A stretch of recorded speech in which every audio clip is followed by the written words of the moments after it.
Olá, queridos, a paz do Senhor, graça e paz a todos. Nós estamos aqui nessa manhã, muito feliz. Estamos aqui em mais um episódio do IPRcast. Sou o pastor Isaac, pastor da Igreja Presbiteriana Renovada de Vila Suíça. E esse fim de semana nós estamos comemorando 40 anos da nossa igreja. E com muita alegria nós estamos recebendo o pastor Anairto, presidente do Presbitério do Vale do Paraíba, pastor da Igreja Presbiteriana Renovada de Cruzeiro. E estamos muito felizes. Nessa manhã nós queremos gravar aqui uma conversa, um bate-papo, para a gente conhecer melhor o pastor Anairto. Pastor Anairto, obrigado por o senhor ter atendido o nosso convite. Amém. Amém. Amém. O senhor pode se apresentar, falar da família e pode começar, pastor. Estamos aqui. Paz do Senhor a todos. Eu sou o pastor da Igreja Presbiteriana Renovada de Cruzeiro desde janeiro de 1977. Onde Deus tem nos abençoado muito. E estamos lá hoje presidindo o Presbitério do Vale do Paraíba. Fui vice-presidente da IPRB por 3 mandatos consecutivos e fui tesoureiro da Nacional por 4 mandatos consecutivos, quando já era 3 anos de duração o mandato. Sim.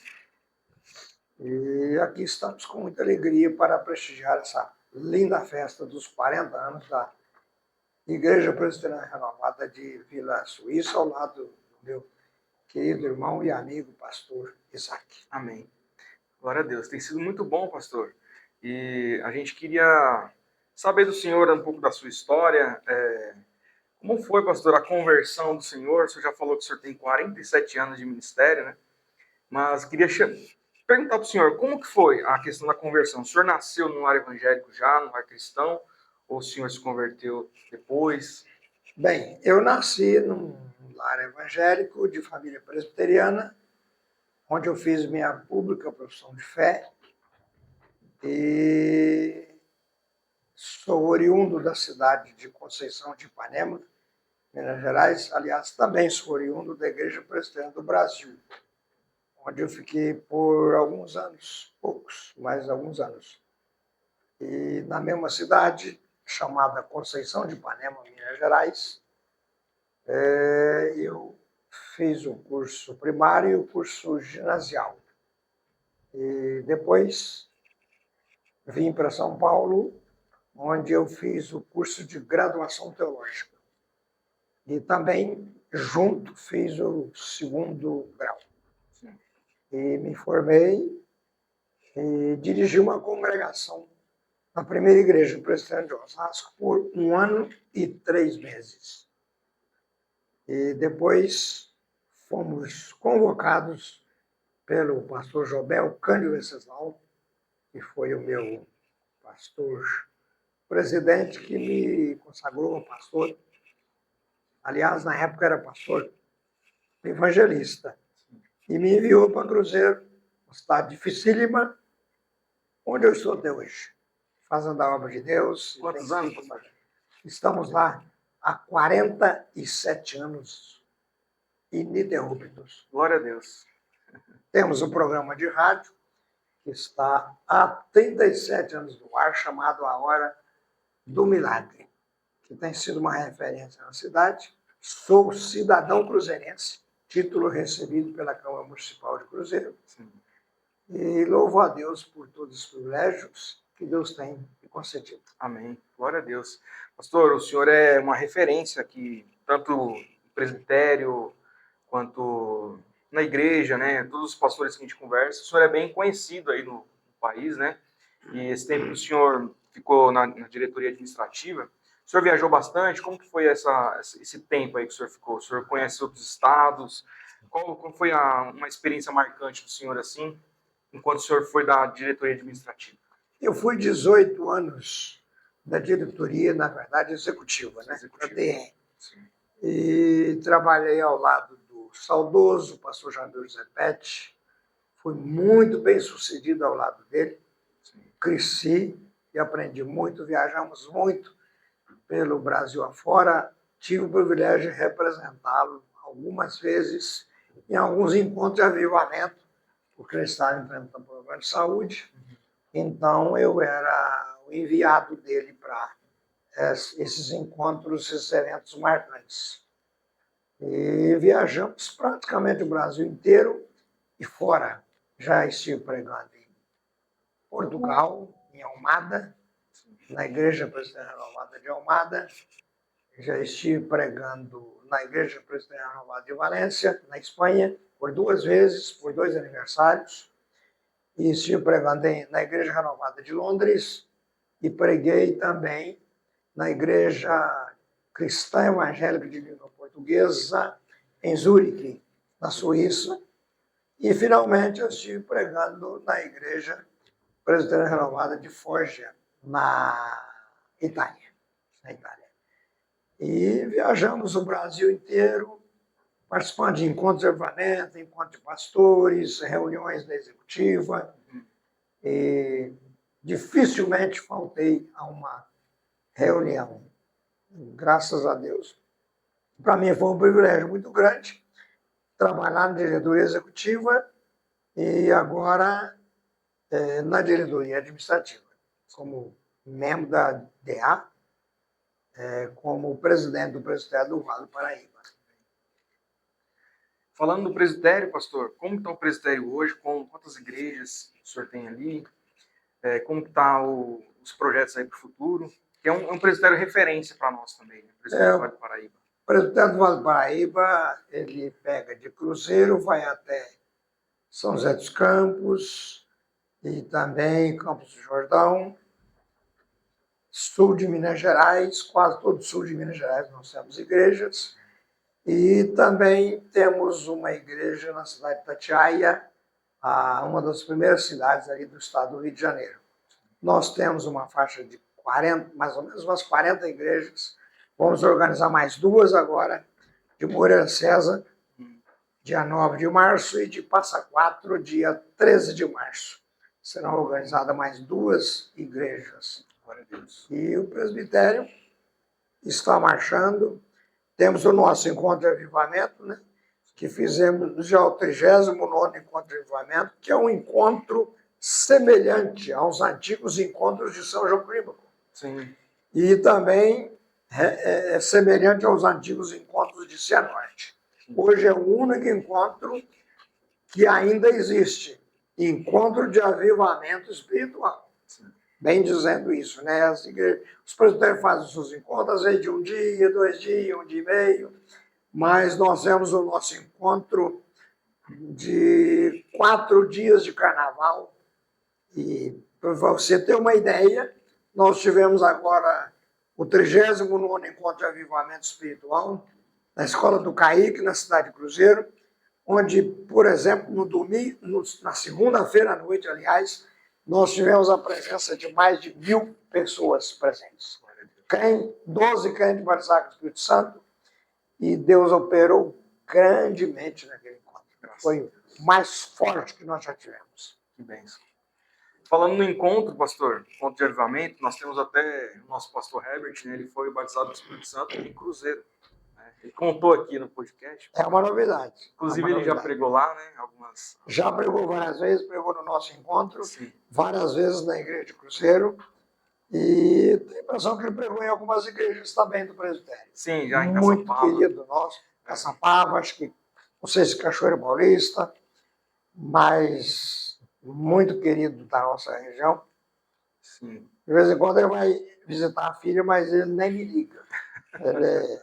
Ele é muito Sempre esperto. na correria. Não me liga, mas não é maldade. É porque ele tem medo de ser convidado para pregar e ele fica meio escondidinho, né? Aí, pastor, fica a dica pro senhor aí, liga pro pastor Anaírton. Eu tenho uma curiosidade, pastor. Como que começou os encontros de avivamento lá? Porque o senhor já falou 39 anos, né? Ininterruptos, né, de encontro. Como que começou e qual que é o desafio de manter todo ano o senhor fazendo esses encontros de avivamento? Então, na verdade, os nossos primeiros encontros foram realizados na cidade de Taubaté, quando era lá pastor, o pastor Emílio Malaquias de Oliveira, que já está com seus 90 anos, né? Eu acho que os 2 ou 3 meses de encontro nós fizemos lá. O primeiro encontro de avivamento nós fizemos ainda eu era o presbitério da Grande São Paulo, que eu era vice-presidente do presbitério, e o pastor Oswaldo Mendes, que era o nosso presidente, sugeriu que fizéssemos lá. E foi um encontro muito abençoado. E também fizemos um encontro no Rio de Janeiro, fizemos, acho que um encontro em São José dos Campos, fizemos um encontro em Lorena, fizemos 2 encontros em Cachoeiro Paulista e o restante na cidade de Cruzeiro. Estou enumerando tudo, são 39 encontros de avivamento. E esse ano, por exemplo, eu estava disposto a não fazer, mas a minha equipe deu em cima e eu até conversei com a diretoria do presbitério e coloquei a possibilidade de que alguma igreja se oferecesse para fazer, mas ninguém quis aceitar o desafio e falou, não, é melhor você fazer em Cruzeiro mesmo. O povo já está acostumado a vir para cá e tal. E nós temos uma equipe muito boa de cozinha, uma equipe muito boa que organiza esse encontro. Eu sou apenas o que preside os cultos. Eu dou a abertura e faço o encerramento. Amém. Né? E faço mais alguma coisa que Deus me manda fazer. Amém. É assim. Glória a Deus. Estamos muito curiosos e nos preparando, que eu acho que vai ser histórico, fazer como vocês aqui, o 40º encontro de avivamento espiritual. É o único que prevalece até hoje. Sim. no Arraial Presbiteriano Renovado. Sim, é isso mesmo. E o senhor falando que cogitou não fazer, e antes o senhor falou que foi um dos mais fortes. Foi o melhor encontro. Por exemplo, nós tínhamos um problema, enquanto se pregava lá dentro, era um converseiro do lado de fora. E a gente vivia chamando a atenção, gritando, mandando pastores lá para acalmar o pessoal, para ouvir a mensagem. Esse encontro não tive o mínimo de problema. Ninguém ficou do lado de fora, todos ficaram dentro do auditório. Não sei por que razão, mas a impressão que me passou é que as mensagens eram muito atraentes e ninguém piscava e ninguém saía do lugar, mas glorificava a Deus, né? Ninguém piscava os olhos, mas a boca funcionava para dar glória a Deus, e aleluia. E foi bênção pura. Graças a Deus. Pastor, encorajar o senhor a continuar, que o senhor é uma referência, o encontro é uma referência, né? E, se Deus quiser, os 40 anos, né? Ano que vem, 2025, se o senhor não voltar, né? Que aí vai ser muito melhor, mas vai ser bênção, 40 anos, em nome de Jesus. Continua, pastor. Pastor, falando sobre o ministério agora do senhor, ministério pastoral, 47 anos. Eu sou um pastor novo, estou há 2 anos aqui como auxiliar. Qual que é o segredo da constância para o senhor? Então, eu tenho comigo de nunca desistir. Eu tenho no sangue ser pastor. Deus me chamou quando eu era ainda adolescente. Eu fui membro da Igreja Presbiteriana do Brasil. Foi lá que eu fiz minha profissão de fé. Mas eu sempre tive sede de avivamento, de renovação espiritual. Aliás, eu tenho um irmão meu que é pastor de Assembleia de Deus, que ele era adolescente, eu dirigi um grupo de adolescentes da Igreja Presbiteriana do Brasil, e ele foi batizado com o Espírito Santo e levou jovens, os adolescentes, a ser batizados com o Espírito Santo, lá na Igreja Presbiteriana do Brasil. Até tinha um presbítero antigo, que ele chegou lá um dia, o pessoal estava no fogo, e ele deu um grito, para com essa bagunça aqui. Mas isso não apagou o fogo. Isso acendeu mais. Mas eu comecei lá e as minhas primeiras pregações foram na Igreja Presbiteriana do Brasil. Eu me lembro que eu pregava e ficava vermelho que nem um pimentão. Mas, e as veias do pescoço também ficava grande. Hoje eu estou muito acostumado com pregação. Eu amo pregar. E como eu disse ontem, eu não tenho ministério de expulsar demônio, mas eu tenho um ministério de avivamento espiritual. E eu sou conhecido da Renovada, conhecido e propagado pelos pastores antigos, que eu sou o maior avivalista da Igreja Presbiteriana Renovada do Brasil. Eu louvo a Deus por isso, né? Não vai nenhum mérito nisso. Toda honra, toda glória pertence ao Senhor. Mas Deus me chamou para isso e eu gosto do que eu estou vendo aqui. Eu gosto de pregar, eu gosto de profetizar, eu gosto de entregar revelações. Gosto não, Deus me usa e eu vou entregando, né? E tem sido uma bênção no meu ministério. E eu não... Quando eu tive vontade de parar, Deus me brecou. Então, depois da palavra do pastor, presidente da IPRB, pastor Divanir, eu me animei muito, até porque foi um caso inédito, porque ele nunca profetizou para mim. Foi a primeira vez e foi uma palavra profética em cima, porque eu tinha acabado de pensar em encerrar o meu ministério ali. Eu já tinha conversado com um dos nossos pastores, muito bom administrador, e ele falou, pastor, não fale nesse assunto, eu não quero, eu não aceito, eu vou ficar na minha igrejinha e o senhor vai continuar. E o senhor, esses dias eu recebi uma palavra profética de um pastor da Assembleia de Deus que pregou numa ceia, ele falou, o senhor tem muito sangue para queimar, muita lenha para queimar. E eu fiquei animado, aquilo me entusiasmou muito, e eu... Aí depois o pastor Giovanni profetizou, falou assim, não é hora de parar, não é hora de parar. E eu estou te dando nesta noite o vigor de Josué, porque ele pregou sobre Josué e Caleb. Então, e Moisés, né? Então, porque Josué substituiu Moisés. E Moisés foi aquele homem que, quando ele tinha 80 anos, foi Moisés mesmo, né? Sim. Ele falou, quando eu estou no mesmo vigor de quando eu tinha 40 anos. Então, Deus me deu esse vigor, Deus tem me dado muita saúde, eu não tenho problema nenhum, não tenho problema de diabetes, não tenho problema de colesterol, eu não tenho problema de pressão, eu tomo remédio de pressão, mas a minha pressão é sempre 12/8, 12/7, 11/7, e não sai disso, e Deus tem me sustentado. Graças a Deus, glória a Deus. O Senhor é um exemplo para nós, né? Pastor, tem um episódio que eu conheço o senhor desde criança, né? Até por conta dos eventos, né? Dos encontros. Mas tem um episódio que eu queria perguntar para o senhor de um acidente que o senhor sofreu. Não sei se o senhor pode falar desse assunto. Sim, posso. Eu tenho curiosidade, como que foi, o que aconteceu ali? Foi lá no início? Conta para nós. 21 de abril de 1986, eu estava no Rio de Janeiro porque eu dirigia as igrejas de Bangu e Jardim Catarina, que é ligada a São Gonçalo. Sim. E eu ia de 15 em 15 dias, fazia reunião dos conselhos, resolvia os problemas, dava a Santa Ceia. Eu fui primeiro a Jardim Catarina, preguei, ministrei a Santa Ceia, até passou Mauro Serepeng, era meu supervisionado, e eu supervisionei ele durante o tempo que ele foi pastor auxiliar, e fui lá da Santa Ceia. No outro dia eu fui para Bangu. E lá em Bangu, antes de ir para a igreja de Bangu, eu fui visitar uma favela, visitar uma sobrinha minha. Quando a gente estava tudo dentro do carro para ir embora, surgiram os marginais e queriam atirar dentro do carro.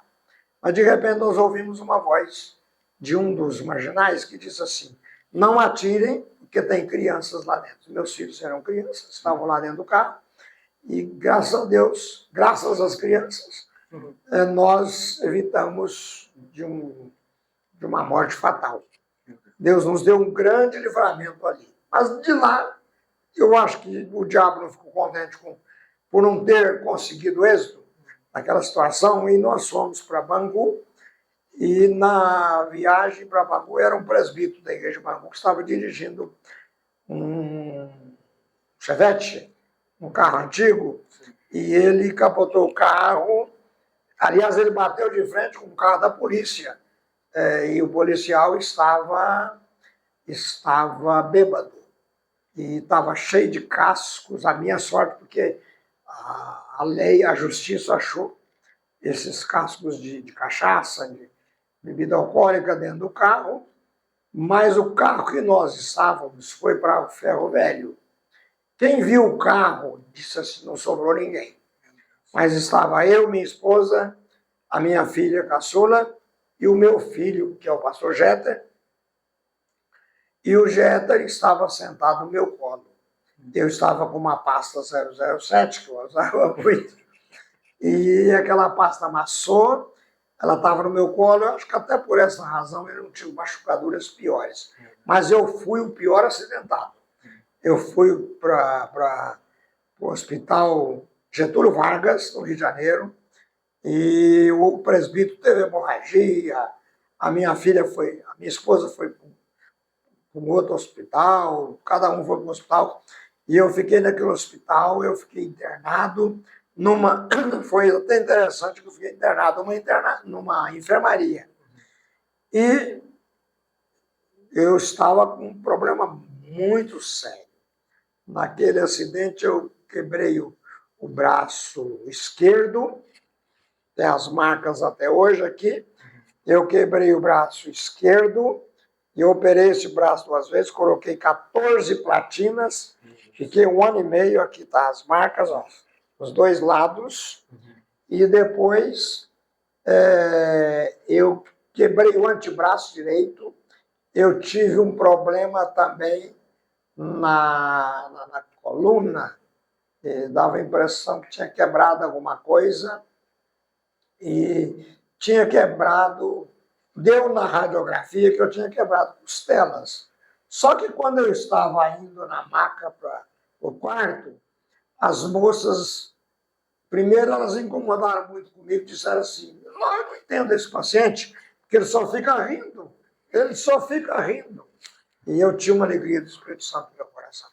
Aí, de repente, uma delas falou assim, vamos voltar com ele lá no raio-x, e vamos tirar uma outra radiografia das costelas para ver isso direito. Quando voltaram, tiraram a radiografia, não acharam nenhuma costela quebrada. Eu acredito piamente que no meio do caminho, Jesus me curou, colocou as costelas no lugar, quando voltou, estava tudo ok. Fui para o hospital, tive que enfaixar o braço direito, que aqui quebrou o antebraço, isso aqui é duro até o dia de hoje. Depois de 1 ano e meio eu tive que operar isso aqui, porque teve um buraquinho dos parafusos que não cicatrizava, vazava. E eu tinha um compromisso para pregar em Portugal com o saudoso pastor Leopoldo Pereira da Mota. E eu fiquei 15 dias pregando em Portugal, com o braço vazando. Só usava manga comprida. E eu questionava muito isso com Deus. Falei, Deus, o Senhor cura tanta gente. Eu oro por tanta gente para ser curado. E por que o Senhor não me cura? Eu questionava isso com Deus. Mas eu estava um dia na escola dominical. Eu quero frisar isso aqui, porque é muito importante. Eu estava com o braço engessado e muito chateado. Eu queria orar pelos enfermos. E eu não tinha condição pelo fato do braço estar engessado. Mas na escola dominical, o médico disse assim, daqui 90 dias o senhor volta aqui para tirar esse gesso. Aí um pastor, hoje ele é pastor, muito colega do pastor Francisco, também se chama Francisco, ele foi à frente e entregou uma palavra profética para mim e disse assim, meu servo, tu vais voltar naquele médico e não vai precisar mais desse gesso. Eu falei, conversa. O médico disse que 90 dias, eu não acreditei na profecia. Mas na semana seguinte, eu voltei no médico porque começou a coçar onde estava o gesso, e todo mundo fala que quando coça é sinal de cura, é sinal que a coisa está melhorando.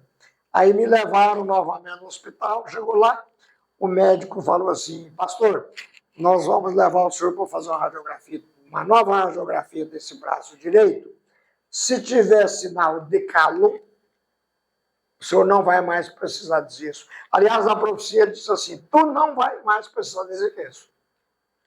Aí ele me levou lá, fez uma nova radiografia, constatou que tinha calo, e ele voltou, depois com o resultado da radiografia, falou, pastor, o senhor não precisará mais desse gesso, seu braço está curado. Glória a Deus. Aí tirou o gesso, cumpriu a profecia do rapaz que eu não acreditei, eu pedi perdão para Deus, porque se é um homem que acredita no que Deus fala, sou eu. Mas naquele dia eu estava tão assim, angustiado por tanto sofrimento de um braço e outro, que eu não acreditei. Mas aconteceu, e por onde eu já passei, eu já contei esse testemunho, e ele tirou o gesso, depois eu cheguei em Cruzeiro, esse braço não sarava, eu preguei em Almada, em Portugal, 15 dias. Teve mais de 15 decisões inclusive um casal de cigano, e o cigano hoje é pastor, lá em Portugal. Na nossa igreja, se converteu lá, tinha uma ciganada, e eles participaram do trabalho que eu fiz, e foi uma bênção muito grande.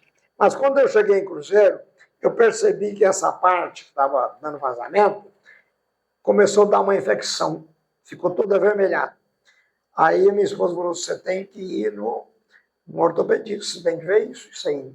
E quando eu cheguei no médico, o ortopedista falou assim, pastor, nós temos que operar isso urgente, você está correndo o risco de perder o braço.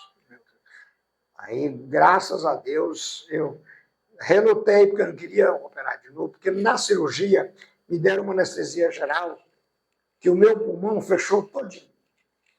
Tanto é que eu fui pregar numa igreja que recebeu avivamento em Suzano, e tinha uma presbiteriana do Brasil lá que ela falou assim, nossa, esse pastor fala que o pulmão dele fechou todinho, mas quando abriu de uma vez, porque o homem grita muito. E é umas coisas interessantes que acontecem na vida da gente, né?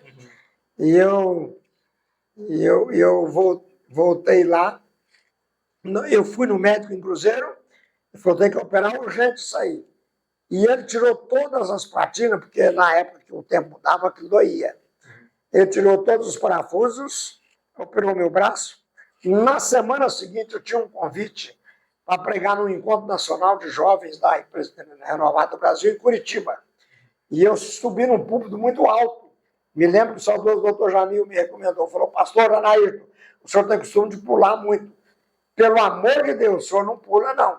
Porque o senhor está com... Eu estava com uma tala no braço esquerdo e não podia realmente facilitar. Mas eu pulei, mesmo assim eu pulei longe do púlpito, longe do local que podia cair lá embaixo, né? Se caísse, eu estava morto. Aí foi um encontro que marcou muito a minha vida. E Jesus me curou daquilo ali, nunca mais tive problema. Eu tenho só essas marcas, mas não tem nenhuma deficiência nem no braço esquerdo, nem no braço direito, só aqui que é duro até hoje, mas não tive mais nenhum problema.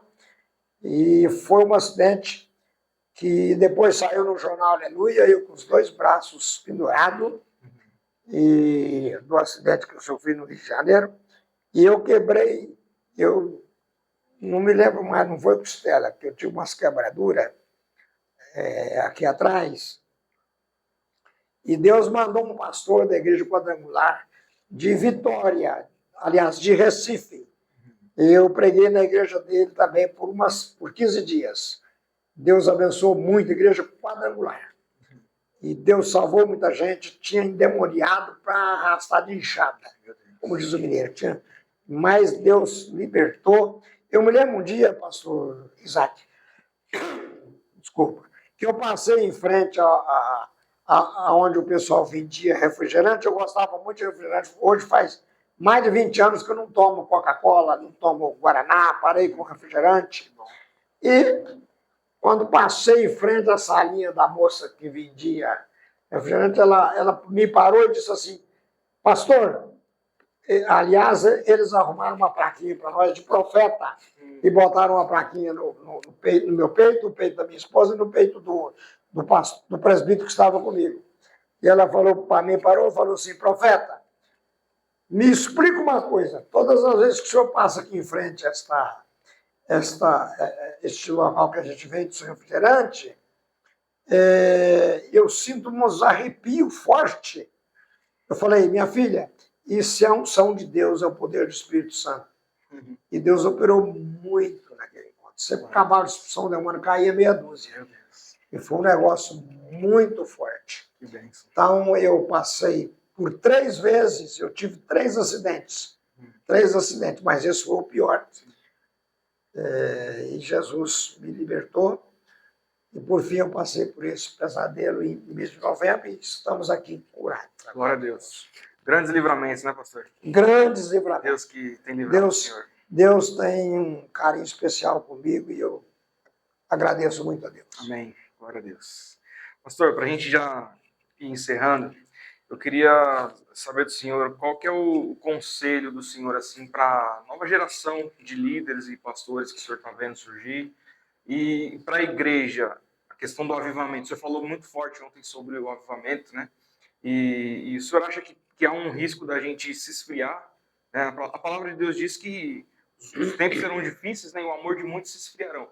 Mas qual que é o conselho do senhor para essa nova geração de líderes e pastores para que o avivamento continue e para que a gente tenha também ministérios frutíferos? Eu entendo que a Igreja Presbiteriana Renovada do Brasil ainda é uma igreja muito aberta para o avivamento. Inclusive o nosso presidente tem uma postura irreparável. E como também o pastor Marcos Engo e outros, não vou citar o nome de todo mundo, são pastores abençoados. Mas eu me preocupo porque existe hoje 2 ou 3 pensamentos dentro da Igreja Presbiteriana Renovada do Brasil. Alguns que nós condenamos. Eu me lembro uma vez que o saudoso pastor Palmiro Francisco de Andrade, que foi diretor do nosso seminário, que ele estava no encontro de pastores, e eu disse uma coisa que nunca mais eu me esqueci. Ele disse: pastores, caros colegas, nós temos diferenças doutrinárias, mas nós nos amamos. E isso ficou gravado no meu coração. Hoje nós temos isso, mas nós nos amamos. Eu acho que essa nova geração de pastores, em parte, tem problemas. Eles precisam ser mais orientados. Hoje nós estamos numa direção de pastores, a gente não vê isso aqui no presbitério de vocês, não vê no presbitério do Vale do Paraíba, não vê em alguns outros presbitérios. Pastores que estão pregando sem paletó, sem gravata, só de camisa, às vezes até de manga curta. E eu, particularmente, abomino isso. Eu sei que a unção não está no paletó, eu sei que a unção não está na gravata, mas eu acho que lá em Cruzeiro tem um pastor da Igreja Batista Renovada, que ele tem uma postura que eu sempre menciono nos cultos de Santa Ceia. Eu nunca vi ele andando de bermuda para a rua fora, ele só anda de paletó e gravata, anda bem vestido, de manga comprida, e eu o respeito muito e tenho muita comunhão com ele, pastor da Batista Renovada, por essas razões. Mas eu vejo com preocupação, porque existe um avivamento disfarçado, que precisa ser avivamento de verdade. De verdade. Existem igrejas nossas, pastor Herbert, que não acreditam mais em dons espirituais. Não é o caso aqui de São Paulo, nós temos aqui, hoje estão com esse novo programa de Renova São Paulo, Renova São Paulo Interior, que eu acho que é uma coisa muito boa, mas eu tenho uma crítica para fazer. Eu acho que os nossos pastores da Renovada precisam ser mais aproveitados. Nós temos alguns avivalistas na Igreja Presbiteriana Renovada do Brasil. Por exemplo, esse que vos fala, por exemplo, tem o pastor José Roberto Sacramento, nós temos o pastor Marcos Engo, que é um avivalista de mão cheia, por onde ele prega, Deus usa ele nos dons espirituais. A igreja precisa cultivar os dons espirituais. O que nós vimos ontem à noite, nós vimos agora de manhã. A igreja precisa ver isso. A igreja não pode ter um culto metódico, né? Senão nós voltamos, senão a igreja tradicional passa nós. Porque a igreja presbiteriana do Brasil hoje já existe profetas. Sim.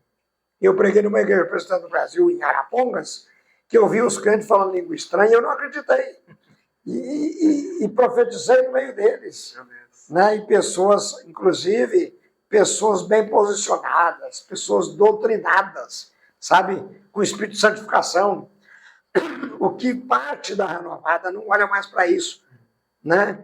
Eu estava ouvindo no YouTube um pastor falando sobre isso esses dias, ele falando e mostrava as fotos de pastores indo para frente pregar com calça rasgada.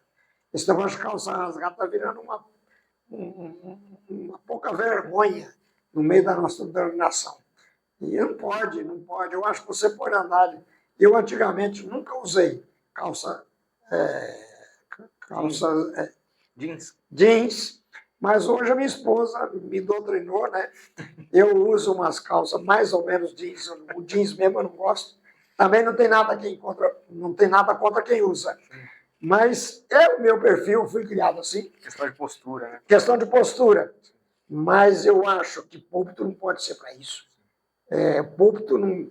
Eu até acho, eu particularmente, que púlpito não deve ser nem para tênis. Tênis é para você andar, fazer uma caminhada, para você fazer um passeio, né? Para você viajar, porque o sapatênis, por exemplo, que é um negócio muito bom hoje, ele descansa muito os seus pés. Então a renovada precisa, e eu gosto muito de ver isso no presidente da IPRB, porque ele é aquilo que ele é. Nós vimos ontem naquele vídeo, né, parabenizando a igreja, ele sempre de manga comprida, sempre de gravata nas reuniões administrativas, ele tem uma postura que, para mim, é invejável. Eu gosto daquele. Eu não tenho a postura dele, mas acho impressionante. Então, essa geração nova de pastores, você que é dessa geração, eu acho que você precisa deixar Deus te usar, até para orientar os novos pastores, para que essas coisas sejam evitadas. A gente pode até, às vezes, arrumar problemas. Tem igrejas que eu nem prego, que o pessoal tem medo de me convidar.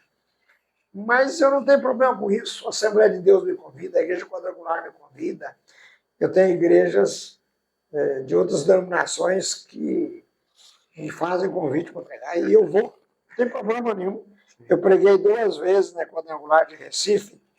Deus fez uma obra tão grande que aquela igreja ela foi doutrinada por causa do trabalho. Meu Deus. O pastor era barbudo e cabeludo. Nada contra quem usa barba, viu colega? Meu querido. Mas hoje eu sou muito maleável quanto a essa questão. Eu respeito. Não sou a favor, mas eu respeito. Na nossa região do presbitério não tem. Eu ajo, eu sou o que sou. Da mesma forma que eu era antes. Mas o pastor, no outro dia seguinte, depois que eu preguei, contei uma experiência que eu tive sobre o arrebatamento da igreja, e ele tirou a barba, ele tirou o cabelo, cortou, ele tinha um cabelão comprido. Deus mudou totalmente a igreja. As mulheres da Igreja Quadrangular de Recife, onde eu preguei, na Casa Amarela, nenhuma irmã, as diaconisas todas usam vestido do joelho para baixo. Então eu gostei muito daquilo. Então eu acho que a nova geração de pastores precisa aprender essas coisas. Se você quer ir numa praia, usar uma roupa de praia, o pastor Jonathan, que é um homem de renome na Renovada, voltou agora recente, ele sempre ensinou isso. O Jornal Aleluia publicou um artigo dele. Se você vai na praia, lá você usa roupa de praia, mas igreja é igreja. É diferente. Amém? Amém. Pastor. Falei muito. Não, de forma alguma, você falou o necessário. Pastor, eu queria agradecer ao senhor por esses 47 anos de ministério que tem sido assim de inspiração para nós, né? Tem abençoado muito a igreja, Presbiteriana Renovada como um todo, Vale do Paraíba, o de São Paulo, Zona Norte também. Isso é referência para nós. Agradecer ao senhor por não ter desistido aí nesses 47 anos e pelo senhor ter vindo aqui esse fim de semana, nos abençoar. Obrigado, pastor. Eu me sinto honrado. Amém. Eu me sinto honrado. A gente ama muito o senhor. E eu tenho uma coisa no meu coração. Eu estou esperando o arrebatamento da igreja. Amém. Glória a Deus. Eu estou dentro daquilo que Paulo falou. Muitos que estão aqui não provarão a morte. Glória a Deus. Amém. E eu penso nisso. Glória a Deus. Tem isso no meu coração. Eu queria encerrar, pastor. Se o senhor fizesse uma oração por nós, pela igreja. Amém? Bem. Senhor, eu quero te agradecer por esses 2 homens de Deus que estão fazendo esse podcast. Amém. Tenho certeza que muitos que vão assistir vão ser abençoados. Eu te agradeço de coração por esse privilégio que o Senhor está me dando. Eu era para estar na sepultura, mas o Senhor me livrou da morte. Obrigado, Jesus. E por essa razão eu estou aqui fazendo essa entrevista. Agradeço pela vida do pastor Isaac, que tem sido um exemplo também para mim, como pastor desta igreja, que é uma igreja referencial aqui na região de São Paulo. Eu te agradeço por tudo, em nome de Jesus. Amém. Amém. Glória a Deus. Obrigado a você que acompanhou a gente até aqui. Você que ainda não se inscreveu no canal, se inscreva, curte, compartilha e eu tenho certeza que vai ser de muita bênção para todos. Deus abençoe em nome de Jesus. Mesmo que eu apanhe, espalhe pelo Brasil afora.